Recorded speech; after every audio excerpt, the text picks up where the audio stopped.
안녕하세요. 강의를 시작해 볼까요? 지난 시간에는 독생녀 탄생을 위한 준비라는 제목으로 이야기를 나누어 보았습니다. 하늘 부모님께서는 이 한반도에 독생녀를 보내시기 위해서 민족적으로도 국가적, 세계적으로도 준비를 해 오셨는데요. 우리 식구님께서는 그 중에서 어떤 부분이 특별히 기억에 남으셨나요? 네, 아무래도 직접 찾아보고 이야기 나누었던 부분들이 많이 기억에 남으셨던 것 같아요. 태초에 하늘 부모님에게는 꿈이 있으셨지요. 하늘 부모님께서는 부모로서 당신을 닮은 자녀를 낳아 오래오래 사랑하고 싶으셨습니다. 과학에서는 우주의 기원을 이야기할 때 흔히 빅뱅이라는 이론으로 설명을 하는데요. 약 200억 년 전에 하나의 점과 같은 상태였던 이 세상에 거대한 폭발이 일어나면서 지금의 우주가 탄생되었다는 것이지요.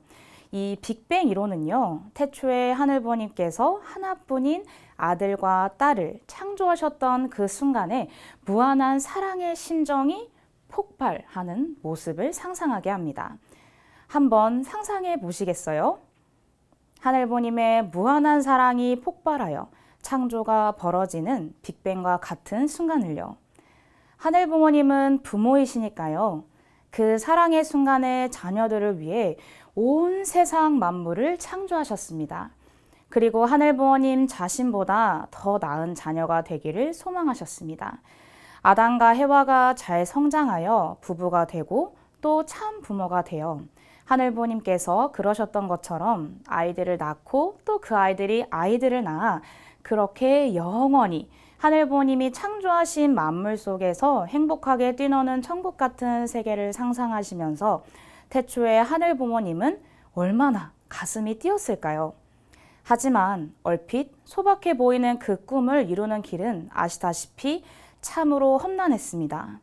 인류의 참 부모가 되어야 했던 인간 시조 아담과 해와는 타락하여 독생자와 독생녀의 자리를 잃어버렸고 그 후손들은 모두 하늘 부모님과의 관계없는 사탄의 자녀들이 되어버렸지요.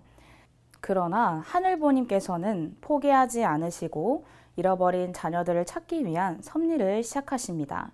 그러려면 먼저 아담 해와가 잃어버렸던 그 자리, 즉 인류의 참 부모가 되어야 할 독생자와 독생녀의 자리를 찾아 세우셔야 했지요. 하늘 부모님께서는 이스라엘 민족을 택하시고 인류 역사의 한 고비, 한 고비를 힘겹게 넘겨가며 독생자와 독생녀를 보내실 수 있는 기반을 마련해 나오셨습니다. 그러나 지난 시간에 우리가 살펴보았던 것처럼 유대 민족의 불신으로 4,000년 동안을 기다려온 아들을 십자가에 내줄 수밖에 없었지요. 독생녀는 보낼 수조차 없었고요. 하늘 부모님께서는 만에 하나 이스라엘 민족이 책임을 다하지 못할 경우를 대비하셔야 했습니다. 그래서 6,000년의 섭리 역사에서 약 5,000년 전에 한민족을 택하시고 하늘 섭리를 위한 선민으로 조용히 길러 나오셨지요. 인류의 참부모를 탄생시키기 위한 섭리적 안전장치를 마련하셨던 것입니다. 하늘부모님께서는 마치 예수님 때 그러하신 것처럼 한민족을 선민으로 기르시면서 독생녀 탄생을 위한 민족적 기반과 국가적 기반, 그리고 세계적인 기반을 마련하십니다. 그리고 특별히 신령한 기독교 공동체를 통해 다시 오시는 예수님을 맞을 준비를 하는 동시에 독생녀가 탄생할 수 있는 기반을 조성하게 하셨지요. 이로써 하늘부모님의 오랜 꿈을 이루기 위한 준비가 마무리되고 마침내 기다리고 기다려온 독생녀가 탄생하게 됩니다. 아담 해와의 타락 이후 기나긴 섭리의 끝에서 자녀로서 마음껏 사랑할 수 있는 유일한 딸을 처음으로 이 땅에 보내시는 하늘부모님의 마음은 어떠셨을까요? 예수님 때 그러하셨던 것처럼 하늘부모님께서는 당신의 품 안에서 독생녀를 낳으시고 스스로 성장해 갈 수 있도록 특별한 보호 속에서 인도하셨겠지요. 그런 하늘부모님께서 독생녀를 보내기 위해 선택하신 때는 언제였을까요? 또 어느 지역에 어떤 가정을 택하여 독생녀를 보내고자 하셨을까요? 우리 식구님들이라면 세상에 하나뿐인 6천 년 만에 얻은 귀한 독생녀를 언제, 어디로, 어떤 가정에 보내시겠어요? 한번 이야기 나누어 볼까요? 앞서 여러 민족적인 기반과 국가적인 기반, 세계적인 기반이 조성되고 신령한 기독교 공동체의 기반 위에 독생녀를 보내려고 준비하셨다고 했으니까요. 그런 조건이 갖춰진 시기와 장소일 것 같긴 한데요. 네, 식구님들께서는 언제, 어디로, 어떤 가정에 독생녀를 보내야 할까 고민해 보셨는데요. 식구님들께서 고른 시간과 장소, 그리고 가정이 어떤 것이었든 간에 그날을 위해 고민하고 준비하셨을 하늘부님의 심정을 한 번쯤 떠올려 보는 기회가 되지 않을까 생각해 봅니다. 이야기 나누어 보면서 우리 식구님들도 더 궁금해지셨을 텐데요. 독생녀는 언제, 어디서, 어떤 가정에 어떤 모습으로 탄생하셨을까요? 독생녀는요, 1943년 1월 6일 새벽 4시 30분 평안남도 안주군 안주읍 신의리 26번지에서 탄생하셨습니다. 우리 식구님들께서 생각했던 것과 비슷한가요? 독생녀가 태어나기 한 해 전이었던 1942년 대한민국 임시정부는 미국, 영국, 소련, 중국에서 공식적인 정부로 인정받아 국가적 기반을 갖추게 됩니다. 또한 미국, 영국, 소련, 중국 등 세계 26개국이 서로 협력하고 연대하여 연합국 선언을 체결함으로써 세계적 기반을 마련하게 되지요. 이러한 토대 위에 칼뱅을 중심으로 한 기독교 종교 개혁의 분수령이 되었던 1543년으로부터 400년이 되는 해인 1943년 독생녀가 탄생할 수 있었던 것입니다. 독생녀가 탄생한 평안남도 안주는요, 지난 시간에 우리가 사진도 보았던 동방의 예루살렘, 즉 평양에서 60km 정도 떨어진 곳이었습니다. 안주는 평양과 더불어 북부 지역 선교의 발판이 되었던 초기 선교 거점 중 하나였지요. 그런 안주의 한 마을에서 하늘부님의 하나뿐인 딸이 탄생하신 것입니다. 집 뒤에는 야트막한 산이 있고 앞으로는 개울이 흐르고 뒷뜰에는 식구들이 먹을 키 큰 옥수수가 자라던 포근하고 따뜻한 곳이었지요. 하늘부님께서는 독생녀를 어떤 가정에 보내셨을까요? 독생녀는 다시오마 하신 예수님, 즉 재림주님을 만나기 위해 독실한 신앙을 하는 가정에서 탄생하시고 성별된 환경, 즉 하늘편으로 완전히 분립된 환경 속에서 성장하였습니다. 지난 시간에 함께 이야기 나누었던 것처럼요. 당시 세계적으로 전개되었던 성령운동은 한국 기독교의 부흥으로 연결되었고 특히 기독교 신령 공동체의 정성의 기반으로 이어졌습니다. 당시 기독교 신령 공동체들은 다시오마 하신 예수님께서 성경에 쓰인 대로 하늘에서 구름을 타고 오시는 것이 아니라 육신을 가진 채로 이 한반도에 오신다는 계시를 받고 정성을 들이고 있었는데요. 하늘부님께서는 이러한 신령 공동체 가운데 독생녀를 보내실 3대 동료의 가문을 준비하셨습니다. 독생녀를 맞이하기 위해 준비된 기독교 정성의 기반이 독생녀를 보내기 위한 가정적인 기반으로 연결된 것이지요. 신령 공동체에서 특별한 정성의 기반을 쌓아온 이 가정은 외할머니와 어머니, 독생녀까지 3대가 모두 딸 하나인 동료의 가문이었는데요. 하늘부님께서는 당시 가부장적인 조선 사회에서도 이들이 외가에서 함께 생활할 수 있도록 준비하셨지요. 외가인 영변 조씨 가문에는 대대로 전해 내려오는 이야기가 있었는데요. 바로 달래강 미륵불상 이야기입니다. 옛날에 중국 사신을 맞이하기 위해 달래강이라는 강에 다리를 놓아야 하는데 나라에 돈이 없었던 거예요.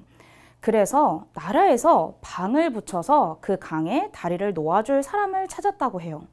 그때 조한준이라는 할아버지가 자신의 사제를 털어서 배가 지날 수 있을 만큼 큰 돌다리를 놓았다고 하지요. 그런데 그날 밤 꿈에 하얀 옷을 입은 할아버지가 나타나 한준아, 내 공이 크구나. 너희 가문에 공주를 보내겠노라 라고 하는 거예요. 꿈에서 깨어나가 보니 언덕 위에 돌 보살이 하나 세워져 있었다고 합니다. 옛날에 보살은 여자를 상징했는데요. 사람들이 말을 타고 가다가도 그 보살 앞에서는 꼭 내려서 큰절을 하고 지나가곤 했다고 합니다. 결국 이 가문에 6천년 만에 독생녀가 탄생하셨으니 그 꿈이 이루어진 셈이네요. 독생녀를 맞이하기 위한 정성의 기반은 신령 공동체를 중심으로 독실한 신앙을 해온 조원모 외할머니로부터 홍순의 대모님으로 이어졌습니다. 대모님은 독생녀의 어머니를 말하는데요. 홍순의 대모님은 19세까지 장로교를 다니다가 어머니인 조원모 할머니의 인도로 신령 공동체와 인연이 되어 다시오마하신 예수님, 즉 재림주님을 맞이하기 위한 신앙생활에 헌신하였습니다. 신령 공동체에 막 2년이 된 19세 때부터 신령 역사를 일으키는 황국주 전도사 일행을 만나 안주에서 신의주까지 밤낮으로 백리길을 걸으면서 전도를 했다고 하는데요. 어느 날 고향으로 돌아와라는 계시를 받게 됩니다. 집으로 돌아와 보니 안주에 이용도 목사의 새 예수교회가 세워져 있었지요. 지난 시간에 남성형 신령 공동체와 여성형 신령 공동체가 나타나서 다시 오시는 예수님을 맞이하기 위한 부흥 운동을 전개했다고 말씀드렸는데요. 이 새 예수교회를 세운 이용도 목사가 남성형 신령 공동체의 대표적인 인물 중 하나지요. 조원모 할머니와 대모님은 1933년부터 3년간 이용도 목사가 세운 새 예수교회에서 재림주님을 맞이하기 위해 매일을 울면서 회개하고 기도하는 생활을 하게 됩니다. 이후 1936년부터는 여성형 신령 공동체의 대표적 인물이었던 김성도 부인이 인도하는 성주교단에서 신앙생활을 이어가게 되는데요. 그 일화도 참 신기합니다. 조원모 할머니가 먼저 성주교단에서 김성도 부인을 만나 은혜를 받고 대모님에게 가볼 것을 권하였는데요. 가지 않으셨거든요. 그러던 어느 날 대모님이 잠자리에 막 들려고 하는데 순애야 하고 부르는 소리를 듣습니다. 혹시 방금 집까지 데려다 주고 간 친구인가 해서 얼른 옷을 입고 달려나가 보았는데 아니었지요. 어머니가 가보라고 하신 말씀을 듣지 않으니 주님이 나를 직접 부르시는구나 하고 깨달으신 대모님은 새로운 것을 쫓아다니며 좋지 않은 말들을 할까봐 아무에게도 알리지 않고 성주교단의 김성도 부인을 찾아가게 됩니다. 그 후로 8년간 신앙생활을 해 나오는데요. 그 기간에 예수님께서 십자가에 돌아가시기 위해 오신 것이 아니었다는 사실과 예수님께서 다시 오실 때는 인간의 몸으로 이 한반도에 태어나신다는 사실도 알게 됩니다. 이후 김성도 부인이 일본 경찰의 고문으로 사망하자 그 사명을 계승한 호흡인의 복중교에서 조원모 할머니와 함께 재림주님을 맞이할 준비를 하지요. 이렇게 기독교와 신령 공동체에서 독실한 신앙생활을 해온 조원모 할머니와 홍순의 대모님 모녀가 하나 되어 협조한 토대 위에 독생녀가 탄생할 수 있는 가정적인 기반이 조성되게 됩니다. 독생녀의 아버지는 어떤 분이셨을까요? 대부님은 독생녀의 아버지를 말하는데요. 한승훈 대부님은 1933년 이용도 목사가 새 예수교회를 설립할 때 중앙선도원 교육국 책임자를 맡고 계셨습니다. 이용도 목사와 그 뒤를 이은 이호빈 목사 등과 교류하며 새 예수교회의 교육을 책임질 정도로 깊은 신앙을 가지고 있었지요. 하늘부님께서는 이 한승훈 대부님과 홍순의 대모님을 새 예수교회에서 만나도록 인도하셨습니다. 홍순의 대모님은 2000년 전 예수님의 어머니인 마리아가 그러했던 것처럼 혼인 전에 하늘로부터 홍유일의 딸이여 기뻐하라. 그대의 아이가 아들이거든 우주의 왕이 될 것이요 딸이거든 우주의 여왕이 되리라 라는 특별한 계시를 받게 됩니다. 그리고 1934년 3월 5일 새 예수교회 이호빈 목사의 주례로 결혼식을 올리게 되는데요. 당시 이호빈 목사는 딸을 낳으면 인류의 여왕이 될 것 이라는 계시를 받고 증거하기도 하였지요.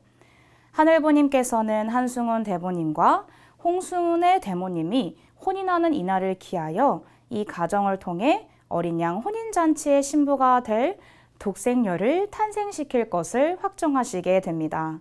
6천년 동안의 기나긴 구원 섭리 역사를 마감하고 새로운 역사가 시작되는 결정적 순간이었지요. 홍순의 대모님은 결혼 8년 만인 당시로는 무척 늦은 나이에 독생녀를 잉태하였고 앞서 식구님들과 함께 이야기 나눈 대로 1943년 1월 6일 독생녀가 탄생하게 됩니다. 독생녀의 이름은 한학자, 맑은 햇살이 비치는 소나무 숲 속에 학 2마리가 평화롭게 노니는 꿈을 꾸고 한승훈 대부님이 지은 이름이었지요. 독생녀의 탄생에 앞서 여러 하늘의 계시가 있었는데요. 독생녀가 탄생한 이후에도 여러 가지 신비로운 사건들이 벌어집니다. 대모님이 독생녀를 낳고 첫 미역국을 먹은 뒤 잠이 들었을 때였는데요. 시커먼 뿔이 난 사탄이 나타나서 이 아이를 그대로 두면 세상이 위험하겠으니 당장 죽이라며 독생녀를 해치려고 합니다. 밤새 격렬한 싸움을 벌이며 독생녀를 지켜낸 대모님은 어찌하여 사탄이 이 아이의 생명을 노리는 것일까 의아해하며 더욱 정성을 들이게 되었지요. 하루는 성주교단을 이끌던 김송도 부인이 찾아와 순애야, 그 아기를 위해서 걱정했지? 걱정하지 마라. 이 아기는 주님의 딸이고 너는 유모와 같다. 젖만 잘 먹여서 양육하라고 축복해준 일도 있었습니다. 어느 날은 조선 총독부가 태평양 전쟁을 위해 수탈한 조선의 엄청난 물자가 일본에서부터 바다를 건너 독생녀의 집 앞마당에 쌓이는 꿈을 꾸기도 했습니다. 독생녀가 6살이 되던 해에는 복준교의 허우빈이 창조주 하나님의 딸이다, 우주의 어머니가 되실 분이다 라고 증거하기도 했지요. 조원모 할머니와 홍순의 대모님은 이러한 신비로운 사건들을 겪으면서 독생녀가 신앙적으로 잘 성장할 수 있도록 더욱더 정성을 다하게 되었습니다. 대모님을 신령 공동체로 이끄셨던 조원모 할머니는 대모님이 재림주님을 맡기 위해 헌신적인 신앙생활을 할 수 있도록 적극적인 지원을 아끼지 않았는데요. 그래서 어린 독생녀는 조원모 할머니와 함께 지내는 시간이 많았습니다. 조원모 할머니는 늘 너의 아버지는 하나님 아버지다. 하나님 아버지가 너의 아버지시다. 라고 이야기하곤 해서 아버지라고 하면 하나님 아버지가 떠올랐다고 해요. 어머니인 대모님은 엄격한 기준에서 독생녀가 신앙적으로 귀하고 깨끗하게 성장할 수 있도록 유모의 마음으로 정성껏 기르셨고요. 독생녀가 탄생하고 2년 후인 1945년 제2차 세계대전에서 연합국이 승리함으로써 한반도는 갑작스런 해방을 맞이하게 됩니다. 조선 왕조가 막을 내린 후 한반도의 지도자들은 각각 민주국가와 공산국가, 단일 민족 국가를 꿈꾸게 되는데요. 결국 하나 되지 못하고 1948년 남북으로 분단되지요. 하늘부님께서는 남한의 한씨 왕조로부터 시작된 한민족 선민의 정체성을 이어갈 나라를 출현시키는데요. 그 국호가 바로 대한민국입니다. 나라에서 지정한 국교가 없는 우리나라 애국가에 하느님이 등장하는 일이 우연은 아닌 듯하지요. 반면 북한에는 공산 정권이 들어서면서 종교 탄압이 극심해집니다. 당시 많은 기독교인들이 박해를 피해 남하였는데요. 조원모 할머니와 홍순의 대모님은 재림주님이 북한으로 오실 것이라고 믿고 있었기 때문에 해방 이후 공산 정권이 수립된 이후에도 계속 북한에 남아 있었습니다. 6천년의 섭리 역사 가운데 언제나 그러하셨듯이 하늘부모님은 부모이시기 때문에 자녀인 독생녀가 스스로 잘 성장하여 어린 양 혼인잔치에 나아갈 것을 스스로 결단할 때까지 기다리셔야만 했습니다. 그러나 그때까지 공산 치하에서 독생녀가 성장하게 할 수는 없었기 때문에 하늘부님께서는 이들이 남한으로 내려가도록 인도하셨습니다. 대모님이 복중교 신앙을 했다는 이유만으로 공산당국에 체포되어 11일 동안 감옥에 구금되자 조엄마 할머니는 더 이상 북한에서 신앙생활을 하는 것이 위험하다고 판단하고 남하를 결심하게 됩니다. 게다가 당시 일본에서 유학생활을 마치고 돌아온 독생녀의 외삼촌이 남한 국군에 입대하게 되면서 북한에서는 더욱더 목숨을 부지하기가 어려운 상황이 되었지요. 결국 조엄마 할머니와 대모님 그리고 독생녀까지 3대가 함께 남하하게 됩니다. 남하하는 과정에서 인민군에게 붙잡혀 빈집 헛간에 갇혔다 풀려나기도 하고 38선을 넘으면서는 남한 군인이 총부리를 겨누는 등 일촉즉발의 위기 상황에 놓이기도 했는데요. 남하는 길 위에서도 이들이 하늘 부모님을 향해 세배의 경배를 하면서 기도와 정성을 이어갔지요. 한 번은 38선을 막 넘었을 때였는데요. 아직 아이였던 독생녀가 이제 나만 노래를 불러도 되지요? 하고는 갑자기 노래를 부르기 시작했다고 해요. 마침 건너편에는 남한 군인들이 인기척을 느끼고 총부리를 겨누고 있었던 상황이었는데요. 아이의 노랫소리를 듣고는 총을 거두었지요. 그리고는 서울까지 갈 여비까지 챙겨 주었다고 합니다. 하늘부님께서는 그렇게 독생녀 가정이 무사히 남하하여 서울의 외삼촌을 만나도록 인도하셨습니다. 그리고 곧이어 1950년 6.25 전쟁이 발발하게 되지요.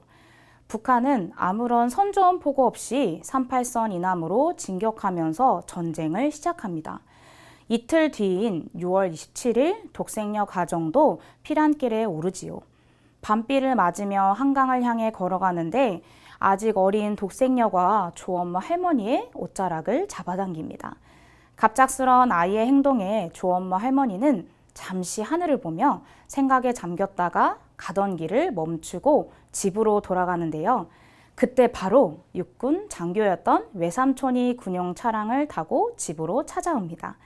그 차로 급히 한강을 건너고 얼마 지나지 않아 꽝 하는 소리와 함께 인도교가 폭파되어 수많은 사람이 희생되지요. 수십 년이 흐른 뒤에도 그날의 기억은 독생녀에게 어제 일처럼 또렷하게 남아 가슴을 아프게 합니다. 처절한 전쟁의 참상을 목도하고 성찰하면서 더 이상 냉전과 분단, 전쟁의 고통을 겪지 않아도 되는 평화와 사랑이 가득한 세계를 이루리라 기도하게 하지요. 하늘부모님께서는 북한에서는 남하하는 길에도 남한에서의 피란 생활 속에서도 언제나 독생녀와 함께 하시며 보호하고 인도하셨습니다. 특별히 유엔을 통해 국제연합군을 조직하고 전 세계 16개국이 협력하여 한국을 지원하기 위해 참전하도록 이끄셨지요. 당시 한반도는 일촉즉발의 위급한 상황이었는데요. 유엔 안전보장이사회 상임이사국 중 한 국가라도 반대하면 한국 참전을 위한 결의문을 채택할 수가 없거든요. 그런데 갑자기 그날 소련이 불참하게 되면서 전격적으로 결의문이 채택되고 유엔군의 한국 참전이 승인됩니다. 한민족을 선민으로 세우시고 6천년간의 섭리를 완결지을 독생녀를 보호하기 위한 하늘의 섭리가 참으로 오묘하지요.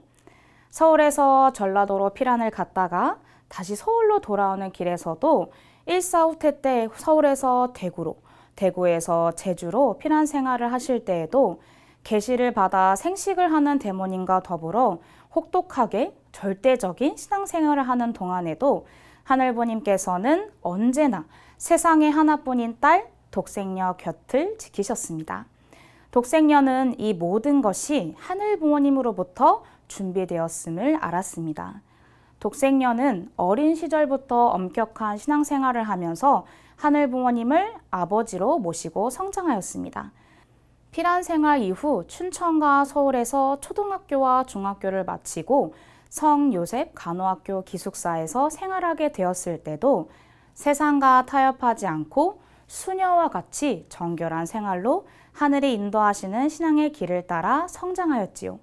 특히 성경을 읽으면서 잃어버린 자식을 찾기 위해 한없이 먼 길을 돌고 돌아오신 하늘부님의 구원 역사에 눈물 흘릴 수밖에 없었지요. 독생녀는 그런 하늘부님의 하늘, 해원하에 드리겠다는 꿈을 간직하고 있었습니다.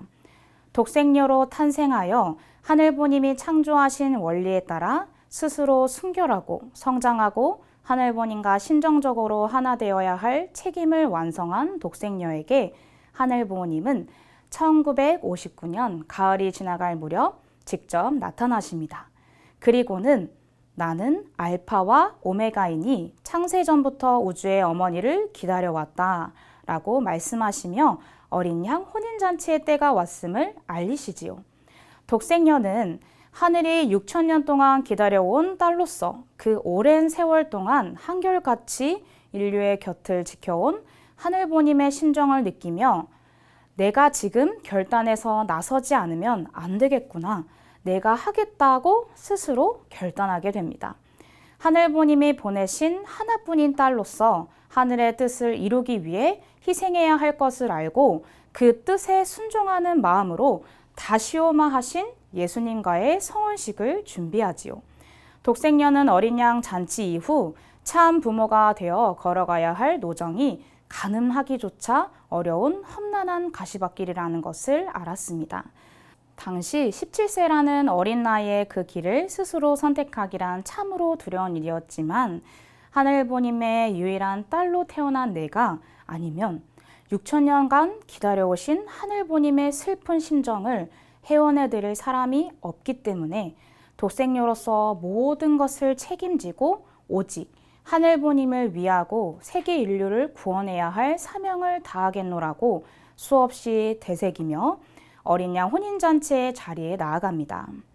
이는 하늘부님의 꿈을 내 당대에 이루어드리겠다는 일념으로 인류 최초의 참 부모이자 인류의 참 어머니로서 하늘부모님을 부모로 알아보지 못하는 인류를 구원하고 평화 세계를 이루어 가겠다고 스스로 결단하여 내디딘 첫 걸음이었습니다. 독생녀는 그렇게 인류의 참 어머니로서의 삶을 출발하셨습니다. 하늘부모님은 이 세상 누구보다도 사랑했던 딸, 서양 고전문학을 좋아하고 친구와 함께 전원생활을 꿈꾸기도 했던 17살의 독생녀는 슬픈 하늘부모님의 심정을 그 누구보다 잘 알았기에 스스로 결단하여 인류의 참 어머니가 되는 길을 선택하여 나아갑니다. 그 결과 인류는 6천년 동안 그 누구도 알지 못했던 하늘부모님의 하나뿐인 딸 독생녀에 대해 알게 되었고 반쪽뿐인 하늘 아버지를 하늘 부모님으로 온전히 모실 수 있게 되었습니다. 지난 6천년 역사에서 인류가 단 한 번도 갖지 못했던 어머니를 비로소 갖게 된 것이지요. 자, 이제 하늘 부모님께서는 다시오마 하신 예수님과 독생녀의 어린 양 혼인잔치의 때가 왔음을 알리셨습니다. 그리고 독생녀는 하늘 부모님을 위하여 인류의 참 어머니의 자리에 나아갈 것을 결단하였습니다. 하지만 독생자 예수님이 그러했던 것처럼 독생녀 혼자서는 참부모 이상을 완성할 수 없지요. 이미 우리가 알고 있는 것처럼 반드시 다시오마 하신 예수님을 만나서 성원하여 참부모의 자리에 나아가야 합니다. 그렇다면 신령 공동체에서 예언한 대로 다시오마 하신 예수님이 2000년 만에 이 땅에 재림하셨을까요? 다시 오신 예수님은 언제 어떤 모습으로 오셨을까요? 독생녀와 재림 메시아는 어떻게 만나서 어린 양 혼인잔치를 하게 될까요? 잠시 쉬신 후에 제6강 재림 메시아 참 아버님이라는 제목으로 그 이야기를 이어가 보도록 하겠습니다.